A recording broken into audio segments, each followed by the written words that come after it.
Naga Sasra dan Sabuk Inten. Audiobook, novel silat. Cerita, Esa Mintarja. Bab 100. Demikianlah pertempuran di bawah pohon nyamplung itu berlangsung dengan dahsyatnya. Si bongkok itu bergerak meloncat-loncat seperti tupai, sedang Mahesa Jenar mampu menyerangnya seperti burung Raja Wali di udara. Menyambar-nyambar dengan garangnya. Kemudian mematuk dengan paruhnya yang tajam runcing. Dan apabila bugel kaliki itu seakan-akan merubah dirinya segarang harimau belang, Mahesa Jenar pun melawannya setangguh seekor banteng jantan. Sehingga dengan demikian, akhirnya terasa oleh bugel kaliki bahwa Mahesa Jenar benar-benar mempunyai kesaktian yang luar biasa. Tahulah sekarang hantu bongkok itu, karena si Marodra tak mampu melawannya. Karena itu, maka untuk keselamatan diri, akhirnya diurainya senjata andalannya, yang seakan-akan tak pernah disentuhnya. Sehelai kain 4 persegi yang berwarna merah, dan di salah satu sudutnya diikatkan sepotong timah baja kuning. Pusaka peninggalan nenek moyangnya. Dengan memegang sudut silangnya, timah baja kuning itu diputarnya seperti baling-baling. Mahesa Jenar melihat senjata itu dengan hati yang tegang. Ia tahu benar apa yang sedang dihadapi. Karena itu, maka ia tidak sempat untuk memperhatikan keadaan sekelilingnya. Sawung Sariti, Kerbet, Arya Salaka dan Kebokanigara. Meskipun lamat-lamat ia masih mendengar suara Sawung Sariti yang kadang-kadang mengeluh pendek menahan sakitnya. Namun bagi Mahesa Jenar keluhan itu justru merupakan minyak yang menyiram nyala kemarahannya terhadap sisa-sisa golongan hitam. Malam berjalan dengan lancarnya. Bintang-bintang semakin lama semakin condong ke garis cakrawala di ujung barat. Namun pertempuran di bawah pohon nyamplung itu masih berlangsung terus. Bahkan kini perkelahian itu bertambah-tambah dahsyatnya. Bugel kaliki dengan senjatanya yang aneh itu menyambar-nyambar seperti burung alap-alap. Namun Mahesa Jenar bukanlah sekedar burung merpati yang ketakutan. Bugel kaliki ternyata bukan saja wajahnya yang mengerikan, namun tandangnya sesuai benar dengan namanya dan wajahnya yang menakutkan itu. Timah baja kuning di ujung kain perseginya menyambar-nyambar seperti lebah. Suaranya berdesing-desing dan melibat lawannya dari segenap arah. Mahesa Jenar merasakan kedahsyatan dan kecakapan bugel kaliki mempermainkan senjata aneh itu. Beberapa kali ia terpaksa meloncat surut dan beberapa kali timah lawannya itu mengiang dekat benar dengan kepalanya. Bahkan karena perhatian Mahesa Jenar terpaku pada senjata itu, maka sekali-kali terasa kaki hantu bongkok itu menyambar lambungnya, sehingga Mahesa Jenar yang kokoh itu terpaksa terdorong surut. Bahkan sekali-kali tangan bugel kaliki itu sempat menyentuh tubuh Mahesa Jenar dan sekali-kali mendorongnya mundur. Dengan demikian Mahesa Jenar terpaksa melawannya dengan sepenuh tenaga. Untunglah bahwa Mahesa Jenar bertubuh kuat sekuat banteng jantan. Betapapun lawannya berusaha untuk melumpuhkannya, namun dengan gigihnya ia bertahan. Meskipun demikian, senjata bugel kaliki itu benar-benar mengganggunya. Sulitlah bagi Mahesa Jenar untuk menembus lingkaran timah baja kuning yang berterbangan mengitari tubuhnya. Namun Mahesa Jenar tidak pernah kehilangan akal. Ia memperhitungkan setiap kemungkinan. Betapapun sulitnya, sekali-kali ia berhasil juga mengenai tubuh lawannya. Dengan kaki atau dengan tangannya. Tetapi sentuhan-sentuhan itu agaknya tidak banyak berarti, karena setiap senjata bugel kaliki itu selalu menghalang-halanginya. Kebokanigara, Arya Salaka dan Mas Kerbet memandangi perkelahian itu dengan penuh perhatian sehingga nampaknya seperti patung dalam ketegangan. Mereka mengikuti setiap gerak, baik Mahesa Jenar maupun bugel kaliki. Namun setiap saat mereka menjadi bertambah tegang. Apalagi ketika mereka melihat setiap kali bugel kaliki berhasil melibas Mahesa Jenar dan sekali-kali kemudian berhasil melontarkannya surut. Namun meskipun demikian, mereka tetap terpaku di tempat masing-masing dengan ketegangan yang semakin meningkat. Maka setelah mereka bertempur semakin lama, serta usaha Mahesa Jenar untuk menjatuhkan lawannya masih belum berhasil, karena senjatanya yang aneh itu, bahkan terasa betapa tekanan bugel kaliki semakin lama menjadi semakin ketat. Karena timah baja kuningnya yang seolah-olah dapat mengurung Mahesa Jenar, sehingga ia tidak sempat untuk menyerang. Akhirnya Mahesa Jenar tidak dapat berbuat lain daripada mempertahankan hidupnya dengan ilmu tertinggi yang dimilikinya. Dengan demikian, Mahesa Jenar dengan lincahnya meloncat ke samping beberapa langkah untuk membebaskan diri dari libatan timah baja kuning yang menyambar-nyambar itu. Kemudian dengan garangnya ia mengangkat satu kakinya, ditekuknya ke depan, satu tangannya diluruskan ke atas seperti akan menyentuh bintang-bintang di langit, tangannya yang lain menyilang dada. Dan dalam pada itu, tersalurlah kekuatan Aji Sasrabirawa.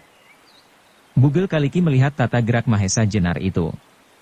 Ia pun telah mengetahui pula, bahwa dengan demikian Mahesa Jenar sedang matek Aji yang terkenal.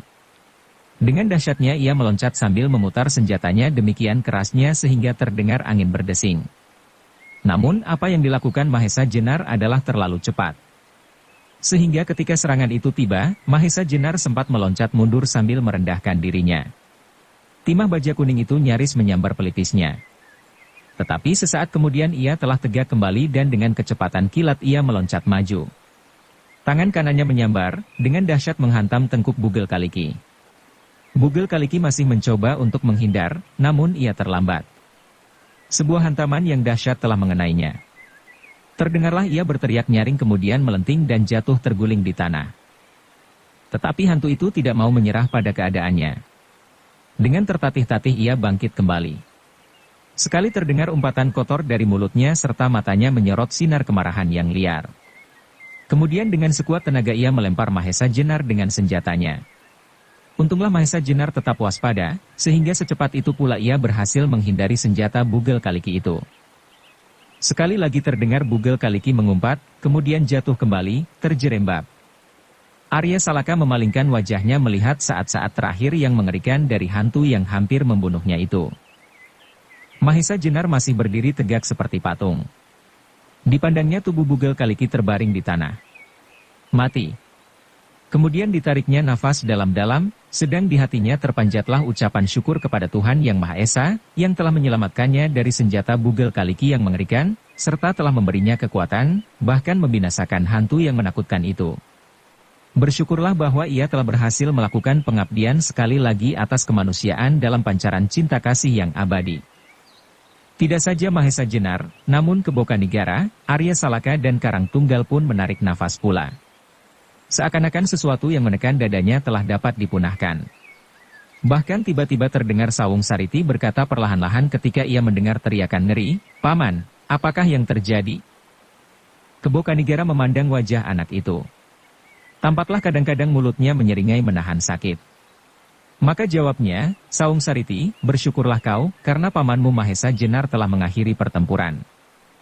"Bagaimana dengan hantu bongkok itu?" tanya Sawung Sariti lemah.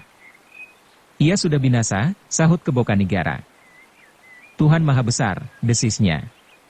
Tetapi hatinya sendiri tergetar mendengar suaranya. Selama ini tak pernah ia menyebut nama Tuhan.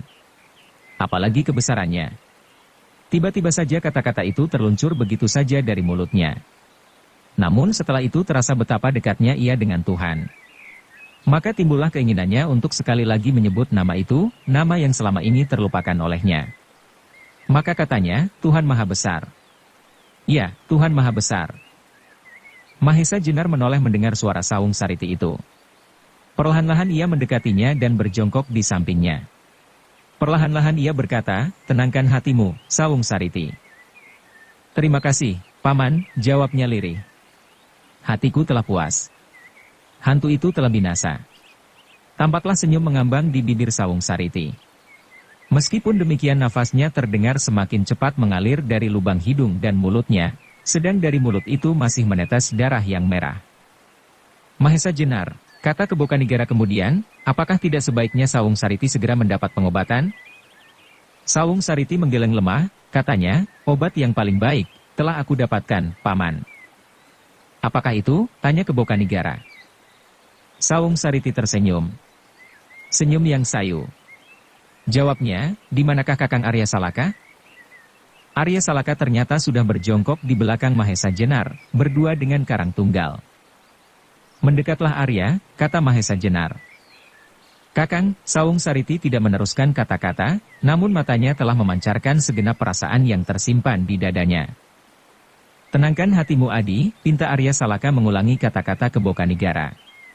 Dan sekali lagi Sawung Sariti tersenyum. "Biarlah anak ini aku bawa kembali ke Pamingit," kata Kebokanigara. "Mungkin Paman Sora Dipayana dapat mengobatinya." Sebaiknya lah demikian, Kakang, jawab Mahesa Jenar, dan biarlah Arya Salaka menjemput ibunya dan Ibu Sawung Sariti. Mendengar Mahesa Jenar menyebut-nyebut ibunya, berdesislah Sawung Sariti. Katanya lemah, tolonglah Kakang Arya, jemputlah ibuku sekali. Baiklah Adi, jawab Arya, akan aku bawa Bibi Lembu Sora bersama ibuku ke Pamingit. Sawung Sariti masih mencoba tersenyum walau wajahnya semakin sayu. Katanya, terima kasih Kakang. Kebo Kanigara pun kemudian bangkit sambil mengangkat tubuh Sawung Sariti perlahan-lahan. Dalam pada itu terdengar Sawung Sariti berkata perlahan-lahan, Paman, aku telah menyulitkan Paman. Jangan berpikir demikian Sawung Sariti, jawab Kebo Kanigara. Adalah kewajiban manusia untuk saling membantu. Mungkin pada suatu saat aku akan memerlukan bantuanmu pula. Sawung Sariti tidak menjawab. Tetapi hatinya menjadi terharu. Apakah Kebo Kanigara akan berbuat demikian manisnya pula seandainya dirinya berhasil membunuh Arya Salaka? Ia menggeram. Perasaan sesal meronta-ronta di dalam dadanya. Sesal atas segala macam pekertinya yang jauh tersesat ke daerah nafsu. Mereka pun kemudian berjalan ke arah yang berbeda-beda. Arya Salaka dan Mahesa Jenar ke Sarapadan, sedang Kebo Kanigara mendukung Sawung Sariti ke Pamingit. Yang berdiri kebingungan adalah Karbet. Ia memandang Arya Salaka dengan permintaan, apakah boleh pergi bersamanya? Tidakkah Kakang Karangtunggal pergi bersama Paman Kebo Kanigara? Tanya Arya Salaka, barangkali Paman Kebo Kanigara perlu bantuan Kakang, mendukung Adi Sawung Sariti. Di Pamingit nanti kita bertemu. Barangkali Kakang Karangtunggal banyak mempunyai cerita yang menarik. Oh! Karbet seperti tersadar dari mimpi. Bukankah ia dapat membantu pamannya itu? Karena itu maka katanya, baiklah Adi, aku membantu Paman Karangjati. Dan berlari-larilah Karbet menyusul pamannya. Ketika ia telah berjalan di belakang pamannya, berkatalah ia perlahan-lahan, Paman, biarlah Adi Sawung Sariti aku dukung. Kebo Kanigara menoleh. Tapi ia tidak segera menjawab. Karena itu hati Karangtunggal menjadi berdebar-debar. Akhirnya ia berjalan sambil menundukkan kepalanya. Hatinya berdesir ketika pamannya itu bertanya, kenapa kau berada di sini, Karbet? Kepala Karbet menjadi semakin tunduk. Ia benar-benar takut kepada pamannya itu. Kenapa? Ulang Kebo Kanigara. Karbet masih belum dapat menjawab. Karena itu hatinya menjadi semakin kecut. Tiba-tiba berkatalah Karangjati, Karbet. Kau akan ikut aku ke Pamingit? Iya, Paman, jawab Karbet singkat. Bagus, kau akan dapat menemui kawan-kawanmu dari pasukan Naramanggala, sambung Kebo Kanigara. Karbet terkejut bukan buatan. Naramanggala, ulangnya. Iya, jawab Kebo Kanigara acuh tak acuh. Ki Gajah Alit, dan para pejabat rahasia Demak, Ki Paningron. Benarkah keduanya di sini? Desak Karbet semakin terkejut. Kenapa? Tanya Kebo Kanigara. Karbet terdiam. Sekali lagi pandangan matanya terbanting di tanah. Ia tidak tahu apa yang harus dikatakan. Karbet, kata Kebo Kanigara kemudian, seharusnya kau menjadi gembira. Bukankah kau akan bertemu dengan perwira-perwira dari pasukan Demak? Aku dengar, kau pun telah menjadi lurah wira tamtama. Iya, Paman, tetapi, Karbet tak dapat meneruskan kata-katanya. Tetapi kenapa? Desak Kebo Kanigara. Sekali lagi Karbet terbungkam. Akhirnya terdengar Kebo Kanigara berkata dengan suara yang berat, Karbet, apakah yang sebenarnya terjadi? Karbet masih berjalan dengan muka tunduk di belakang pamannya. Ia tidak berani mengatakan apa yang telah terjadi sehingga ia diusir dari keraton Demak. Bahwa ia masih hidup dan lepas dari kemarahan Sultan yang lebih besar lagi, adalah karena Sultan sejak semula telah tertarik kepada keperwiraan dan kecekatannya, sehingga kasih yang dilimpahkan kepadanya agak berlebihan dibanding dengan para prajurit lainnya. Kemudian terdengar Kebo Kanigara berkata, aku sudah tahu apa yang kau lakukan di Demak, Adol Bagus. Kau sangka di seluruh kolong langit ini hanya kau sendiri seorang laki-laki? Hati Karbet menjadi semakin berdebar-debar. Dan karena itu wajahnya menjadi semakin tumungkul memandang ujung-ujung jari kakinya yang bergerak-gerak karena langkahnya. Tiba-tiba ia terkejut ketika dengan tiba-tiba pula pamannya berhenti. Bahkan tanpa sengaja ia mengerutkan pundaknya. Ia menyangka bahwa pamannya akan memarahinya. Namun sebenarnya Kebo Kanigara pun sayang benar kepada kemenakannya yang nakal itu. Maka katanya, Karbet, bagaimanakah pertimbanganmu? Apakah kau akan menemui para perwira dari prajurit Demak itu? Beberapa saat Karbet diam. Ia menjadi berlega hati ketika pamannya tidak memaki-makinya. Setelah debar jantungnya mereda, ia berkata, aku kira lebih baik tidak, paman. Nah, kalau demikian, jangan ikuti aku. Pergilah ke Banyu Biru. Setelah semuanya selesai, aku akan ke sana mengantarkan Arya Salaka. Aku akan menemuimu. Dan kau harus berkata sebenarnya apa yang telah terjadi dan apa yang pernah kau lakukan. Baik paman, jawab Karbet.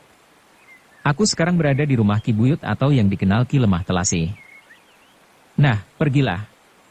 Apakah kau sudah tahu jalan yang harus kau tempuh? Tanya Kebo Kanigara.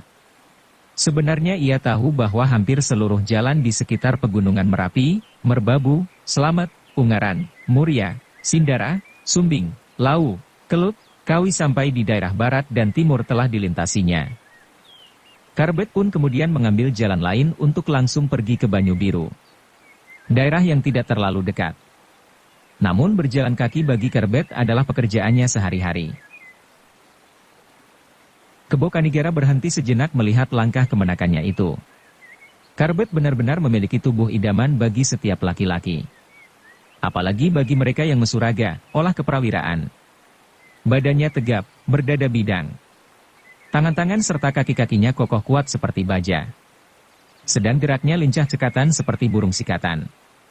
Dan Karbet mempunyai modal yang cukup lengkap.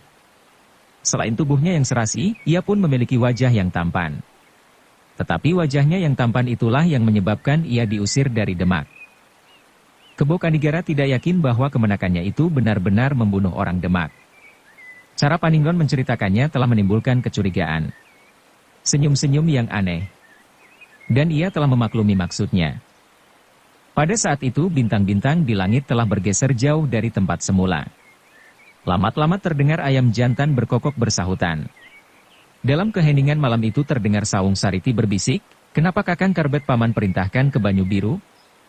Aku ingin berkenalan dengan pemuda yang perkasa itu. Kebo Kanigara kini telah berjalan lagi. Langkahnya tegap dan agak cepat. Perlahan-lahan terdengar ia menjawab, barangkali lebih baik demikian, Sawung Sariti. Sedang kau, pada masa-masa yang akan datang akan dapat mengenalnya lebih dekat. Sawung Sariti menarik nafas dalam-dalam. Terasa seolah-olah beribu-ribu jarum menusuk-nusuk dadanya dari dalam. Dengan lirih ia berdesis, mudah-mudahan aku mempunyai waktu. Jangan berangan-angan demikian. Kebo Kanigara menasihati, berdoalah supaya lukamu sembuh kembali. Namun sebenarnya Kebo Kanigara pun dihinggapi perasaan cemas melihat anak muda dalam dukungan tangannya itu. Karena itu ia berjalan semakin cepat, supaya segera sampai ke Pamingit. Dalam pada itu Arya Salaka dan Mahesa Jenar berjalan ke arah yang berlawanan. Sekali-kali Arya memandang ke langit yang bersih. Perlahan-lahan ia berkata, hujan sudah jauh berkurang, paman. Sudah kita lampaui mangsa kesanga, sahut pamannya. Mudah-mudahan hari-hari yang akan datang tidak selalu diliputi oleh awan yang kelam. Hari-hari yang cerah, desis Arya Salaka. Kemudian untuk sesaat mereka berdiam diri. Namun tiba-tiba terdengar Arya berkata, paman, ternyata Bugel Kaliki tidak sekuat yang aku sangka.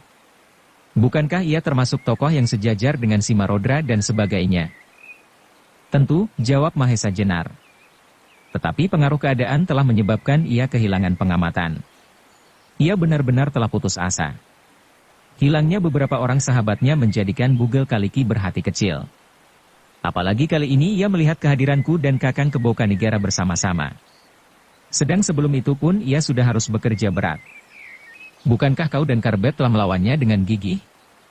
Karbet benar-benar anak luar biasa. Apalagi dengan sangkelat di tangannya. Yang lebih mempercepat kekalahannya adalah bongkah di punggungnya. Sejak semula aku melihat betapa ia melindungi punggungnya itu, sehingga aku berpikir bahwa orang itu pasti memiliki kelemahan di punggungnya itu. Demikianlah ketika tanganku mengenai tengkuknya, ternyata Bugel Kaliki tak mampu melawannya. Arya mengangguk-anggukan kepalanya. Sekali lagi ia yakin, bahwa apabila ia bertempur, tidak saja ia harus mempergunakan tenaganya, tetapi juga otaknya, sehingga dapat diketahuinya, kekuatan dan kelemahan lawan. Kembali mereka berdiam diri. Ujung malam itu ditandai oleh suara kokok ayam jantan dari desa di hadapan mereka, Sarapadan. Tiba-tiba Arya Salaka menjadi berdebar-debar. Kakinya serasa gemetar, dan ingin meloncat berlari mencari pondok yang dikatakan oleh Titis Anganten. 3 halaman dari gardu di mulut jalan desa. Tetapi ia menahan dirinya, sebab gurunya berjalan di sampingnya. Dalam keriuhan suara ayam jantan itu, terdengar Mahesa Jenar berkata, "Ibumu dan bibimu berada di desa itu, Arya." "Ya Paman," jawab Arya.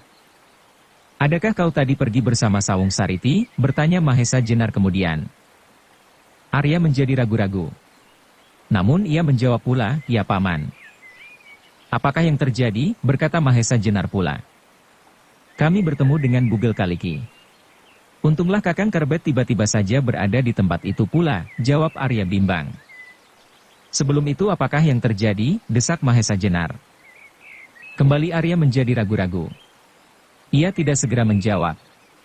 Apakah pamannya tahu bahwa ia lebih dahulu bertempur melawan Sawung Sariti? Dalam kebimbangan itu terdengar Mahesa Jenar berkata, "Arya, aku tidak yakin luka di dadamu itu karena tangan Bugel Kaliki sebab ia tidak bersenjata tajam, bahkan kalau kau tersentuh tangannya maka akibatnya akan sama seperti yang diderita oleh Sawung Sariti. Karena itu aku ingin tahu, siapakah yang melukaimu?" Mulut Arya menjadi berat seberat perasaannya untuk menyebut nama adiknya. Ia mencoba untuk berusaha melindunginya, namun pertanyaan gurunya itu benar-benar mendesaknya.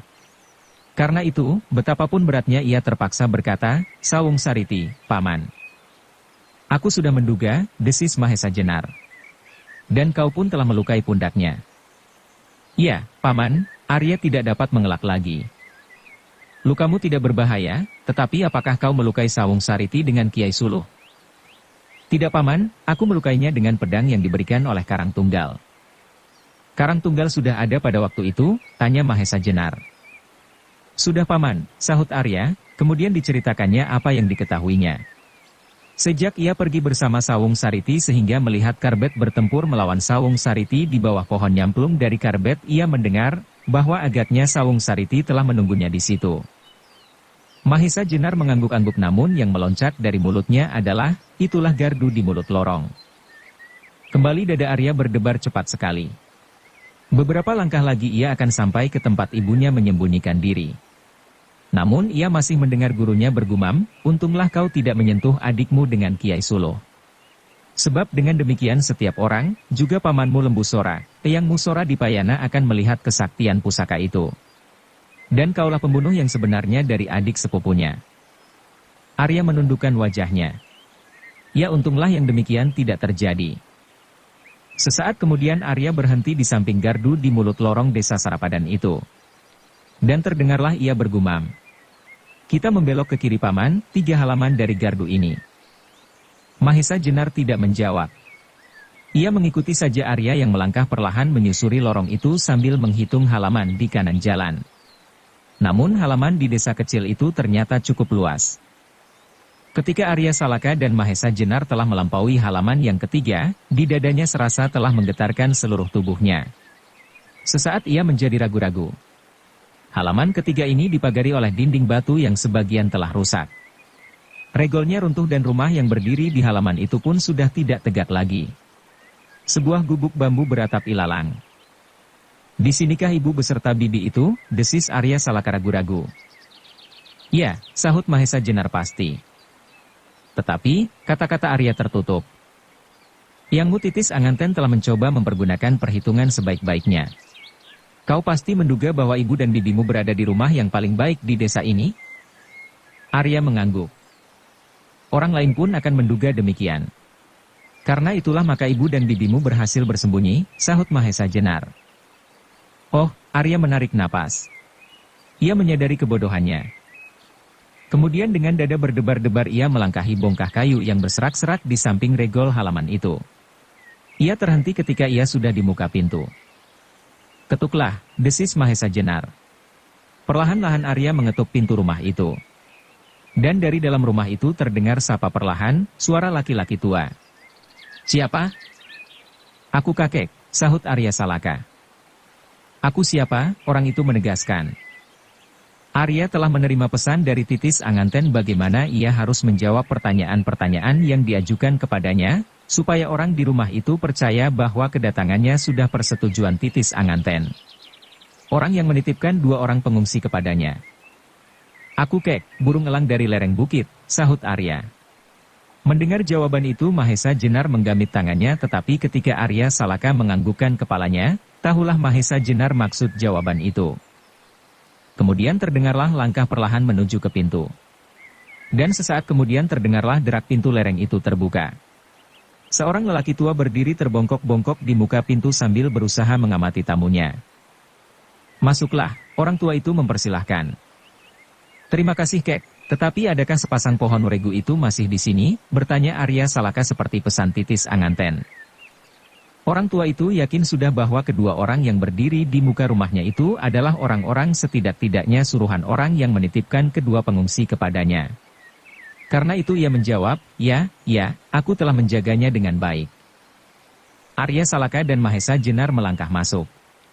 Dipersilahkannya mereka duduk di bel-bel bambu.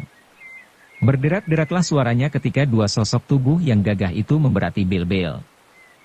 Orang tua itu pun kemudian berjalan ke sentong kanan, dan terdengarlah ia berkata, "Nyai telah datang utusan dari orang yang membawa Nyai berdua kemari." "Sudahkah kau yakin kakek?" terdengar suara seorang wanita. "Aku yakin, Nyai," jawab orang itu. Dan sesaat kemudian dari sentong kanan keluarlah 2 orang wanita. Jauh lebih tua dari 5-6 tahun yang lampau.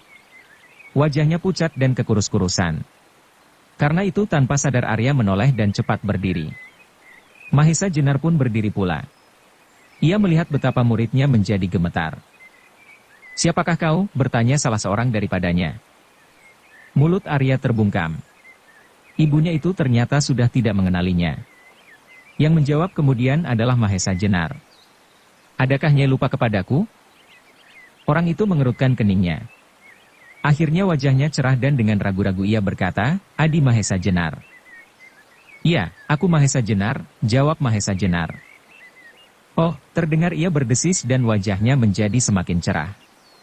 "Lalu siapa anak muda ini?" Mahesa Jenar dapat memaklumi bahwa dirinya sendiri tidak mengalami banyak perubahan. Tetapi Arya Salaka yang sedang tumbuh itu akan mengejutkannya. Pada saat meninggalkan Banyu Biru, ia tidak lebih dari seorang anak-anak berumur antara 13 tahunan. Dan sekarang ia adalah seorang pemuda perkasa. Bertubuh kekar dan berdada bidang. Karena itulah maka Mahesa Jenar berkata, "Nyai, bertanyalah kepadanya siapakah namanya." Nyai Gajah Sora menjadi ragu-ragu. Tetapi hatinya berdesir ketika melihat anak itu gemetar. Dan kemudian tiba-tiba saja anak muda itu meloncat maju berjongkok sambil memeluk kaki ibunya. "Ibu." Nyai Gajah Sora terkejut. Dan terloncatlah dari mulutnya, "Kaukah itu?" Arya Salaka tak kuasa menjawab pertanyaan itu. Kerongkongannya serasa tersumbat batu. Sedangkan matanya menjadi panas. Wanita itu kini yakin. Anak itu adalah anak yang pernah dibelainya 6 tahun lalu, anak yang tidur di pangkuannya, dicium keningnya. Namun sering pula dimarahinya karena kenakalannya. Tiba-tiba tangannya yang lemah memeluk kepala Arya Salaka dan menekankan ke dadanya. Dan terasa tiba-tiba dada yang tipis itu menggelombang. Meledaklah sebuah tangis kegembiraan. "Arya, bukankah kau Arya Salaka?" Juga Arya tidak mampu berkata sepatah pun. Sebagai laki-laki yang tabah menghadapi setiap bahaya maut yang mengancamnya, Arya adalah seorang berhati baja. Namun kali ini ia tidak kuasa menahan diri. Meneteslah sebutir air mata. Nyai Gajah Sora benar-benar menangis. Ia tidak tahu apakah yang bergejolak di dalam dadanya. Anak ini pada saat terakhir sebelum berpisah dengannya juga pernah dipeluknya seperti ini. Menekankan kepala anak ini ke dadanya. Kini anak itu tidak berdiri pada telapak kakinya tetapi pada kedua lututnya. Namun Nyai Gajah Sora tak sempat memperhatikannya. Dipeluknya anak itu seperti 6 tahun lampau, diciumnya keningnya dan dibasahi dahi anak itu dengan air mata. Nyai Lembu Sora pun terharu melihat pertemuan itu. Tanpa sesadarnya dari matanya juga mengalir air mata. Ia tidak tahu apa yang terjadi antara anaknya dengan anak itu, antara suaminya dengan kakaknya Gajah Sora. Karena kasihnya kepada Arya Salaka sebagai kemenakan satu-satunya tidak berkurang. Dengan demikian ia pun terharu melihat pertemuan itu, setelah anak itu hilang selama 6 tahun di sisi ibunya. Mahesa Jenar hanya dapat menundukkan wajahnya. Ia gembira, segembira Arya Salaka sendiri. Ia akan dapat menyerahkan anak itu nanti kepada ayah bundanya tanpa mengecewakan mereka. Mahesa Jenar telah tidak menyia-nyiakan kepercayaan Gajah Sora kepadanya meskipun ia harus mengucapkan beribu-ribu terima kasih pula kepada Kebo Kanigara.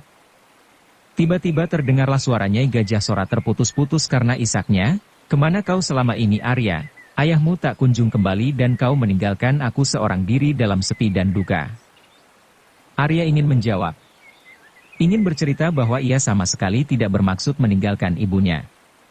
Ia ingin mengatakan bahwa selama ini wajah ibunya tak sekejap pun terhapus dari angan-angannya.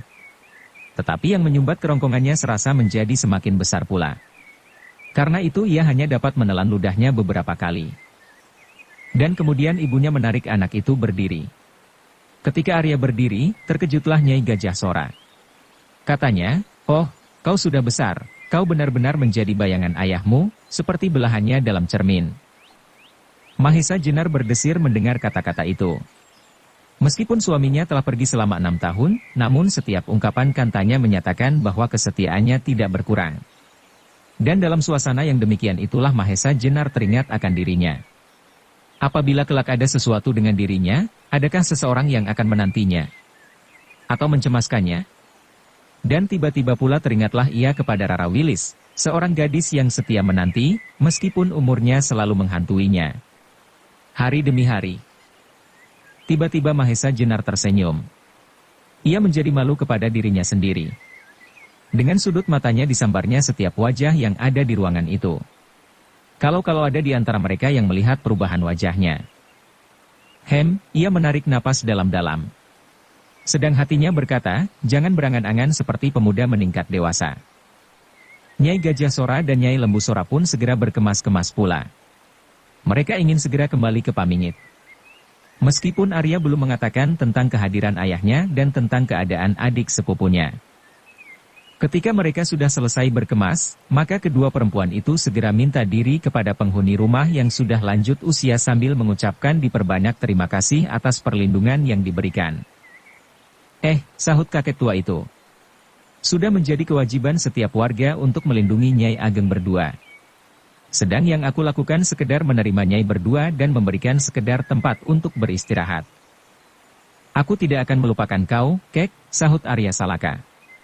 Suatu saat aku pasti akan menengok rumah ini. Terima kasih Nger, terima kasih. Jawab orang itu. Maka sesaat kemudian, berjalanlah mereka berempat menuju Pamingit. Di dalam dada mereka masing-masing bergetarlah angan-angan menyongsong hari yang akan datang. Nyai Ageng Gajah Sora menjadi gembira karena kini ia berjalan dengan anaknya yang hilang dan kembali kepadanya sebagai pemuda yang perkasa. Arya Salaka memandang langit yang cerah secerah hatinya. Sedang Mahesa Jenar menundukkan kepalanya menghitung masa lampaunya. Tetapi kini sebagian besar pekerjaannya telah selesai. Ia tinggal menghadapkan Arya Salaka kepada ayah bundanya, kemudian ia sendiri akan ke Karang Tumaritis menanyakan Panembahan Ismaya, apa yang harus dilakukan atas Kiai Nagasasra dan Sabuk Inten. Sesudah itu datanglah saatnya mengurus dirinya sendiri. Perlahan-lahan langit yang ditaburi bintang itu menjadi semakin terang. Cahaya fajar yang meloncat dari balik bukit telah menjalari seluruh langit. Dan bintang-bintang pun semakin redup karenanya. Angin pagi yang lembut mengalir perlahan-lahan seakan ikut berdendang bersama mereka yang sedang berjalan berempat itu menyanyikan lagu riang gembira menyongsong hari yang cerah. Demikianlah mereka berjalan dalam limpahan cahaya pagi. Perjalanan itu bukanlah perjalanan yang berbahaya. Langit biru, batang-batang jagung yang hijau. Air yang jernih sejuk mengalir di parit-parit di tepi jalan. Desa-desa yang menjorok seperti pulau-pulau di lautan hijau. Daun-daun bergoyang ditiup angin pagi yang lembut, gemersik di antara kicau burung-burung liar yang riang berloncatan dari dahan ke dahan. Tetapi ketika mereka hampir sampai di bawah pohon nyamplung hati Mahesa Jenar dan Arya Salaka menjadi berdebar-debar. Semalam mereka tidak sempat mengurus mayat Bugel Kaliki. Kalau mayat itu masih di sana, pasti akan mengejutkan Nyai Ageng berdua. Tetapi mereka tidak dapat menempuh jalan lain. Mereka harus melampaui jalan di bawah pohon nyamplung itu. Paman, tiba-tiba Arya berkata pelan sekali kepada Mahesa Jenar. Bagaimana dengan mayat Bugel Kaliki? Mahesa Jenar mengerutkan keningnya. Kemudian katanya, lihatlah dan kalau masih ada singkirkan sementara. Nanti kita selesaikan mayat itu sebaik-baiknya. Arya mengangguk, kemudian kepada ibunya ia berkata, Ibu dan Bibi, perkenankanlah aku mendahului. Ada sesuatu yang akan aku lihat lebih dahulu. Nyai Ageng berdua itu menjadi berdebar-debar. Maka bertanyalah Nyai Ageng Gajah Sora, apakah keadaan di Pamingit masih belum baik Arya? Tidak Ibu, jawab Arya, keadaan sudah terlalu baik. Tetapi parit yang menyilangi jalan di sebelah pohon nyamplung yang tampak kemarin terlalu cepat mengalir dan terlalu dalam airnya. Barangkali aku dapat memilih jalan yang lain. Oh, Nyai Ageng Gajah Sora dan Nyai Lembu Sora menarik nafas lega, maka berkatalah Ibu Arya, pergilah. Arya pun pergi bergegas mendahului. Ia tidak mau ibu serta bibinya menjadi terkejut dan ngeri. Tetapi ketika ia sampai di bawah pohon itu, ia terkejut. Mayat itu sudah tak ditemuinya di sana. Hilang, pikirnya. Yang dilihatnya hanyalah beberapa bekas darah yang mengalir dari lukanya, luka Sawung Sariti. Dengan dada yang berdebar-debar, ia melihat pakaiannya. Beberapa noda darah masih melekat dan mewarnai bajunya dengan noda-noda merah kehitam-hitaman. Tetapi luka di dadanya tak mengalirkan darah lagi. Ia yakin bahwa ibu dan bibinya telah melihat luka itu. Tetapi mereka berdua tak mengucapkan sepatah pertanyaan pun. Ah, desisnya.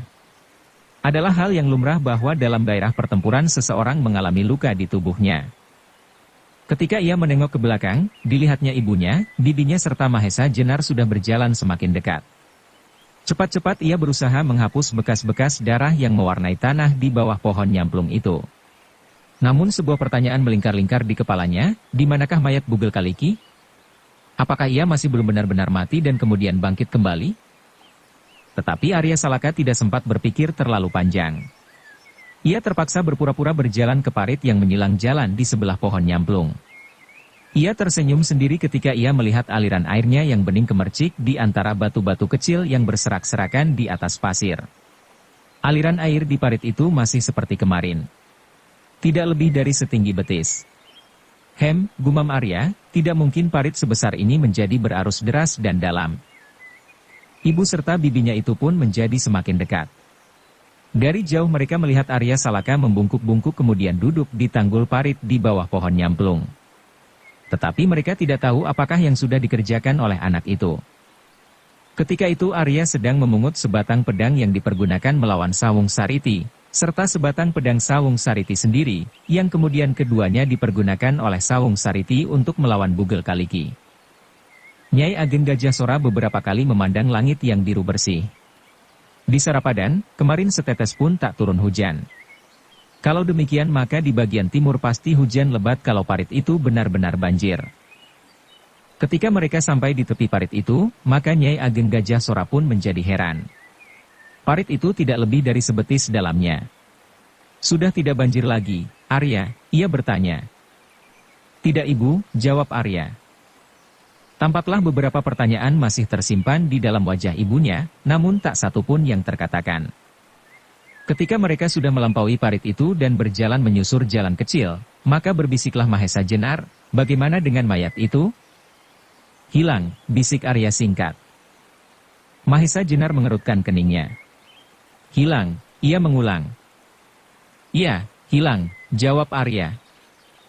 Aneh, desis Mahesa Jenar sambil menarik nafas. Pada saat ia melihat Bugel Kaliki terbaring di tanah, ia sudah yakin bahwa orang itu telah terbunuh. Tetapi Mahesa Jenar pun tidak berkata-kata lagi, meskipun tampak juga ia sedang berpikir. Di perjalanan itu, tidak banyak yang sempat mereka pertanyakan. Mereka sibuk dengan angan-angan di kepala masing-masing. Sedang matahari merayapi bola langit dengan tekunnya, semakin lama semakin tinggi. Cahaya yang cerah memancar dan terbanting di atas batu-batu padas yang kemerah-merahan. Arya mengangkat wajahnya ketika tiba-tiba ia mendengar bunyi garengkung. Teringatlah ia pada masa kanak-kanaknya. Sehari-harian ia mengejar binatang-binatang semacam itu. Apabila didapatnya, disimpannya di dalam ketupat janur yang masih kosong. Kita sudah memasuki ujung musim kemarau, desisnya. Suara garengkung itu, tanya gurunya. Iya, jawab Arya. Kembali mereka berdiam diri. Dan mereka menjadi berdebar-debar ketika mereka melihat di kejauhan, di sela-sela batang-batang jagung yang telah rusak, desa yang mereka tuju, jantung daerah Perdikan Pamingit. Bersambung ke bab 101. Dukung kami dengan subscribe, follow, like, komen dan share. Terima kasih.